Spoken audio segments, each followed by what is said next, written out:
Eh ben, je suis Anaïs Marion, artiste auteure, plutôt plasticienne. J'ai un travail qui souvent s'ancre dans des périodes assez longues et des formes d'enquête, et surtout qui ne se caractérise pas forcément en fonction des médiums que j'utilise. La photographie revient beaucoup, le texte également, mais finalement je vais toujours chercher des techniques qui me permettent de développer le propos que j'ai envie de développer projet par projet. Je travaille depuis plusieurs années sur la question de la mémoire collective, du patrimoine, de la manière avec laquelle on écrit l'histoire et on la relaie. Moi, je viens d'une famille où la culture et les arts n'étaient vraiment pas du tout présents. Et puis, je crois que juste au moment du collège, je réfléchissais à des choses un peu artistiques sans avoir aucune idée de ce à quoi ça pouvait mener. Je pense que j'avais jamais mis les pieds dans un musée à ce moment-là, que je n'avais jamais vu une œuvre d'art. Et j'ai décidé de faire un peu graphisme ou communication visuelle, quelque chose comme ça. Et pour le faire, j'ai fait un bac STI art appliqué, où j'ai eu pour la première fois des cours d'histoire de l'art qui m'ont vraiment passionnée. Et après quoi, je pense que c'est le premier moment pour moi où j'ai pu développer quelque chose de l'ordre de l'esprit critique. Et c'est après le bac que j'ai décidé d'aller à l'université, préparer les concours pour les écoles de journalisme. J'ai passé 2 ans à la fac à faire un peu de tout, des matières passionnantes dont je ne connaissais pas l'existence, comme la sociologie ou l'anthropologie, la critique des nouveaux médias, des théories de la communication, etc. Et ça m'a vraiment passionnée, mais en même temps, je rentrais aussi, à travers ces cours, dans une prise de conscience sur l'univers médiatique, qui a commencé à me travailler beaucoup. Et je me suis dit que je n'aurais pas du tout l'espace dans un média quel qu'il soit. Évidemment, ce qui m'intéressait plus, c'était l'écriture, parce que ça, j'écrivais déjà beaucoup et que ce choix d'orientation était aussi plus fléché vers la presse écrite, ou peut-être audio, je ne sais pas, mais bon, en tout cas, je me suis dit que c'était pas une bonne idée pour moi de persévérer et d'aller travailler là-dedans, dans ce secteur-là, aujourd'hui. Il y avait à l'école d'art de Poitiers une option cinéma d'animation qui rejoignait quelque chose de la narration et peut-être que moi je voyais en tout cas avec un lien avec le documentaire. Et je m'étais dit, bon ben voilà, on me prend, j'y vais.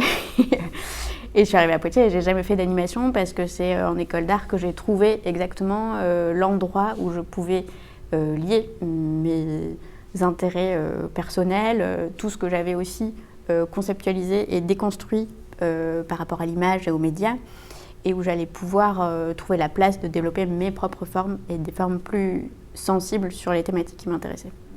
Je pense que ça tourne principalement autour des récits historique et de la narration, alors sur plein de sujets différents. Le féminisme, par exemple, c'était le premier moment où j'ai lu des textes qui ont été assez fondateurs pour moi et qui m'ont permis du coup de regarder avec un autre œil simplement une construction sociale, par exemple. Déjà, ça, en fait, à titre personnel et au-delà de mon orientation, ça a été très important. La sociologie, Bourdieu, j'ai découvert Bourdieu, et la notion d'habitus. Et ça a aussi peut-être un peu conditionné et m'a permis de revoir dans mon propre récit comment mon rapport à l'art, par exemple, a pu se construire, ou à la littérature, ou à plein de choses. Et aussi par rapport à l'histoire, c'est-à-dire qu'est-ce qu'on m'avait appris avant à l'école, donc je découvre qu'en fait il y a peut-être plein de choses qui n'ont pas été dites et racontées, ou ou pas de la manière la plus exacte qui soit. Et à partir de ça, en fait, ça m'a donné plein d'idées, de pistes, de thématiques, peut-être un peu en tant que chercheur ou chercheuse, d'aller un peu fouiner. D'un moment, je disais, quand je me présentais, que je pense, petite, je rêvais soit d'être archéologue, soit botaniste. Parce que pour l'archéologue, il y avait cette question de la fouille et d'aller mettre au jour des choses qui étaient cachées. Et la pratique de la botanique, de classer, de mettre dans des boîtes, ce qui est absolument vain, on pourrait dire, puisqu'il est impossible de tout ranger dans des boîtes, mais en même temps qui est extrêmement rassurant dans une forme de compréhension du monde.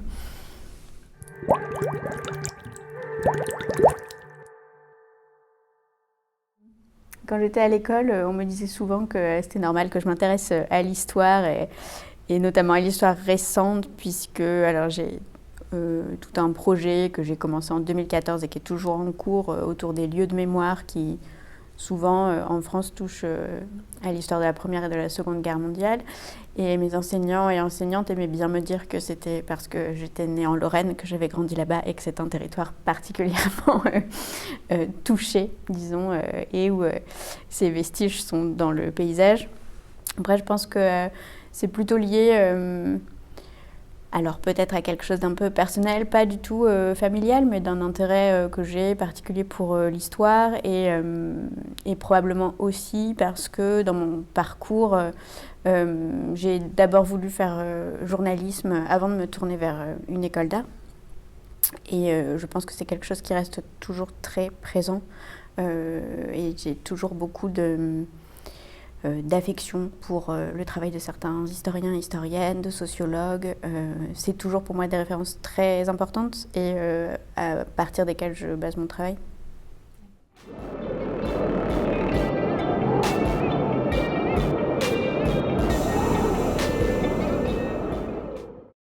Alors, Mégalomania, c'est un projet que j'ai commencé à imaginer probablement en 2020.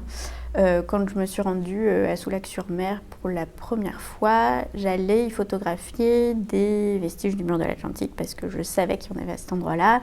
Je savais qu'ils étaient assez loin, immergés dans l'eau. J'avais commencé à m'intéresser à cette question pendant ma résidence à Rochefort.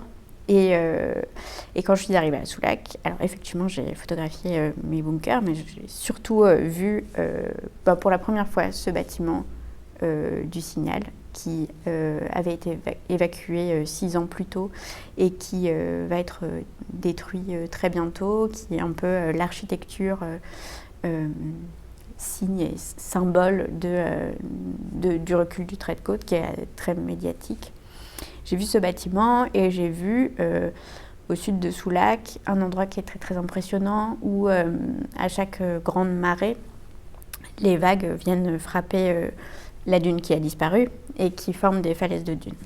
Et c'est un moment où je me suis vraiment rendu compte où on est sur la plage, à marée basse évidemment, parce qu'à marée haute il n'y en a pas, et on voit en fait le sable qui glisse directement et des arbres qui tombent dans l'eau directement. C'est extrêmement impressionnant et c'est évidemment la première fois que j'étais confrontée à ce type de paysage. Du coup, ce moment m'a beaucoup marquée. J'étais dans un camping à ce moment-là et comme je regarde toujours des cartes et mes positions satellites, etc., je me suis rendu compte que le terrain de camping avait quasiment diminué de moitié. C'est-à-dire que la mer avait grignoté, puisque c'est l'expression, au moins un tiers du camping, et je me trouvais presque vue sur la mer, pour le coup, sauf que c'était un emplacement qui, a priori, au début, était au milieu du camping, si on regarde les vues satellites archivées. Et là, je me suis dit qu'il y avait un vrai travail à faire spécifiquement là-dessus, donc moi, j'avais commencé à y travailler en Charente-Maritime, à Rochefort, et là, je me suis dit que ça pouvait être vraiment intéressant de faire tout un itinéraire. Alors, j'ai pensé à faire tout les vestiges du mur de l'Atlantique, c'est-à-dire de Hendaye jusqu'à la frontière belge, ou même plus, parce que du coup, ça continue encore jusque dans les pays du Nord. Et finalement, en faisant mes recherches, je me suis aperçue que la côte de Nouvelle-Aquitaine était quand même vraiment particulièrement touchée en termes de nombre de mètres perdus chaque année, etc. Et donc, j'ai imaginé un itinéraire, une sorte de résidence itinérante, depuis Hendaye jusqu'à La Rochelle, donc toute la côte de Nouvelle-Aquitaine. D'ailleurs, c'est un découpage régional que je m'étais dit, bon, d'abord, je commence par ça, et puis après, peut-être, je continuerai. Je me suis aperçue en le faisant qu'il y avait peut-être par décision politique, ou je sais pas, histoire, des délimitations territoriales, de vraies différences entre les départements, ce que j'avais pas prévu au départ. Et donc, j'ai eu une bourse de la région pour le faire, justement. C'est un projet qui a été lauréat de l'appel à projet Astre en 2021. Donc, j'ai commencé au mois de février 2022 à Hendaye à faire... Alors, je m'étais un peu fixé un protocole, c'est-à-dire d'aller systématiquement voir tous les vestiges du mur de l'Atlantique partout sur la côte. Alors, je ne les ai pas comptés, je ne sais pas combien il y en a exactement, mais je m'étais aperçue ici, en Charente-Maritime, que beaucoup de ces vestiges côtoyaient aussi des dispositifs de défense contre la mer, pour le coup. Et c'est assez intéressant parce qu'on utilise le mot défense à la fois pour le vocabulaire militaire, pour les fortifications, et aussi pour la défense contre la mer qui va nous envahir, qui est presque l'ennemi, du coup, si on considère ce lexique. Et aussi, parfois, fabriqué avec le même matériau que le mur de l'Atlantique, c'est-à-dire du béton.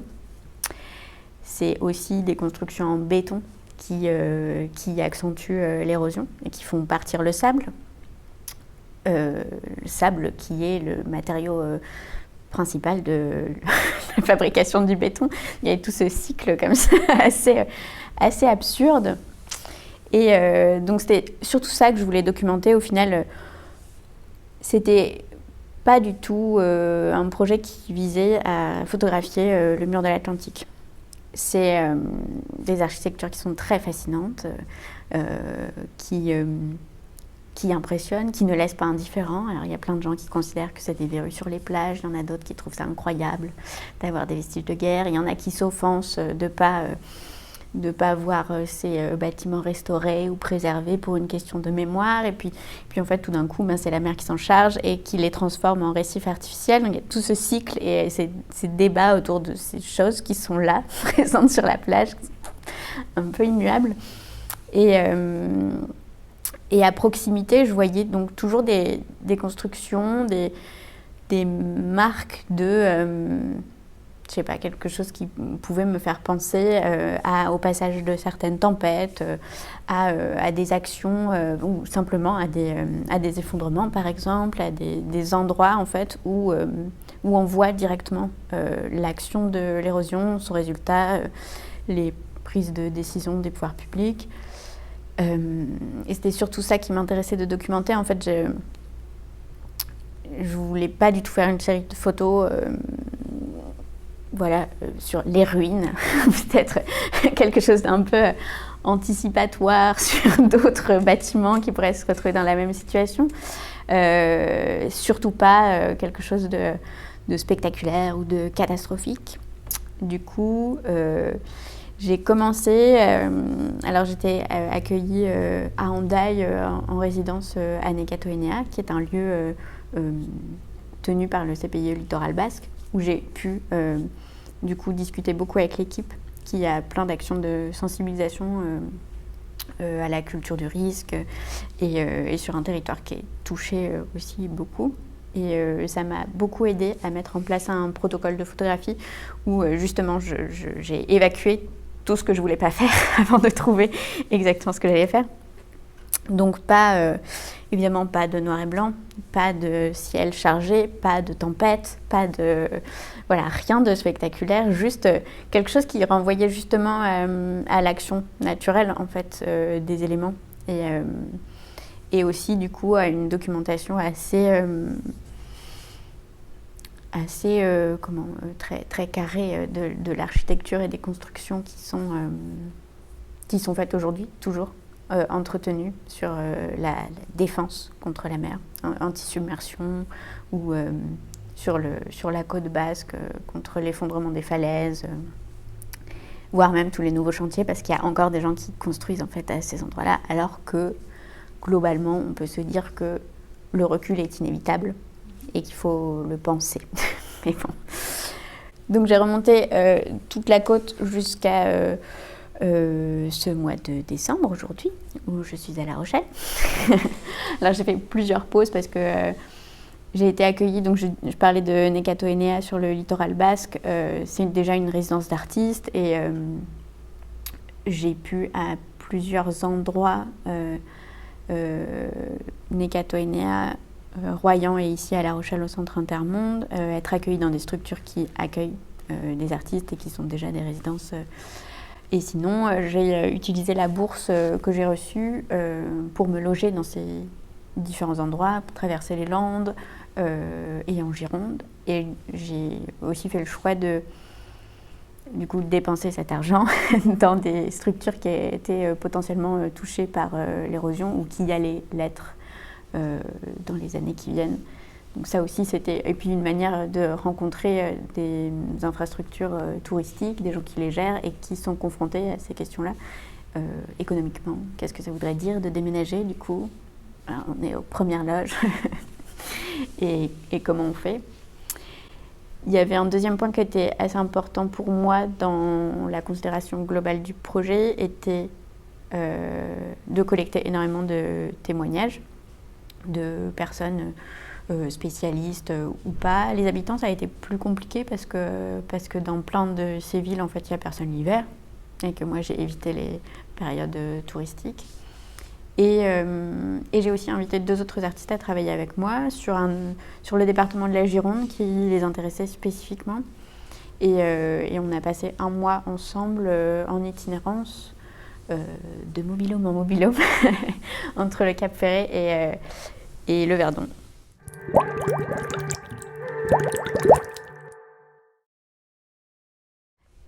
Tout le long de l'itinéraire, en fait, j'ai développé 2 types de photographies, disons, en même temps, donc 2 séries, disons, de photographies. La première, assez documentaire, avec des couleurs très douces, des tons assez pastels, quelque chose qui finalement a été assez harmonisé tout le long du trajet, et qui sont des photographies que je tire en petit format, format carte postale, et que je montre dans une lecture performance.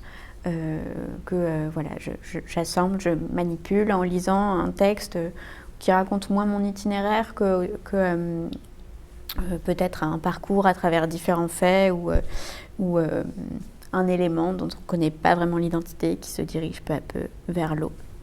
Et la deuxième série que j'ai entrepris de fabriquer, disons, c'est plutôt une série où donc je me mets en scène. J'ai imaginé une sorte de personnage qui est très... c'est un personnage qui est à la fois moi et en même temps qui pourrait être plein d'autres personnes. Donc j'ai choisi... alors, il ou elle n'a pas de nom. Enfin, surtout elle, puisque c'est moi.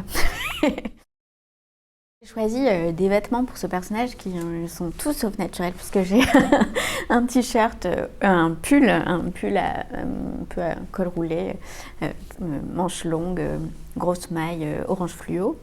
Donc, j'ai hésité entre plusieurs couleurs fluo, mais j'aimais bien l'idée d'un signal, peut-être aussi d'un gilet de sauvetage, je ne sais pas. Et puis je pense que j'utilise quand même beaucoup la première personne dans mon travail et que là aussi j'assume le fait que ce soit moi. Mais on a quand même l'impression que c'est un personnage qui vient donner une échelle dans ces paysages qui me semblait hyper importante. En fait, moi j'ai jamais photographié personne dans mes images, je ne suis pas à l'aise avec ça. Et là finalement, en le faisant, je me disais qu'il manquait quelque chose. Et j'avais très peur... en travaillant sur cette question-là, de produire quelque chose de moralisateur d'une façon ou d'une autre. Et me mettre en scène moi et essayer... Alors sur la totalité de toutes les mises en scène que j'ai faites depuis le début de l'itinéraire, il y en a qui font référence à une histoire des lieux, par exemple le moment où le tourisme est arrivé, le moment où ceci ou cela, où on a fixé le trait de côte ou je sais pas quoi, ce qui ne se voit pas, mais en tout cas qui étaient des références pour moi dans le choix des objets que je manipulais, parce que dans je dirais une bonne partie de ces photographies, je détourne et manipule des objets qui sont liés à l'univers de la plage ou du chantier. Il y avait du coup à la fois cette idée d'échelle humaine et de me raccrocher en fait à une histoire et à une pratique, de m'inclure dedans et de ne pas être juste en train d'observer. Effectivement, tu as raison. Et donc petit à petit, je crois qu'il y avait aussi plein de références dans mon esprit à la photographie du 19e, de photographie d'archéologie, de la ruine, de la contemplation, etc. Je ne voulais pas non plus faire quelque chose qui était juste de l'ordre de la contemplation de quelque chose qui est en train de se passer, mais j'avais envie aussi que ça suscite des questions sur des gestes. Alors il y a plein de gestes extrêmement absurdes. Des pelles de plage sont utilisées pour ramer ou pour construire des mini-dunes, ce genre de choses. Il y a aussi il y a vraiment un côté humoristique et absurde à plein de ces gestes, mais qui malgré tout me mettent en scène dans une position d'action et pas seulement de sidération. Alors dans la construction de la série, ça s'équilibre un peu. Il y a des endroits où je ne pouvais pas faire autrement que d'être en sidération face au paysage en métamorphose qui était face à moi. Mais restait dans mon esprit cette idée qu'il fallait trouver des nouveaux usages de la plage et des nouvelles pratiques touristiques respectueuses de l'évolution naturelle des lieux. Et donc j'avais envie qu'il y ait une action quelque part. Et finalement, peut-être qu'aussi, au-delà d'une série de photographies, ces images sont un espèce de témoignage de petits événements performatifs qui se sont passés. Bon, pas vraiment, je ne considère pas du tout ça comme des petites performances, mais malgré tout, j'ai effectivement conforté des mini-dunes et tenté de me servir de certains objets différemment, comme des seaux de plage aussi. J'ai construit énormément de fortifications, un petit pâté de sable. Pour l'instant, du coup, je finis cet itinéraire. Alors, je me souviens plus combien de kilomètres ça représente. Je crois que je l'ai calculé. La Charente-Maritime, c'est énorme en nombre de kilomètres de littoral avec les îles. Je crois que c'est plus de 300.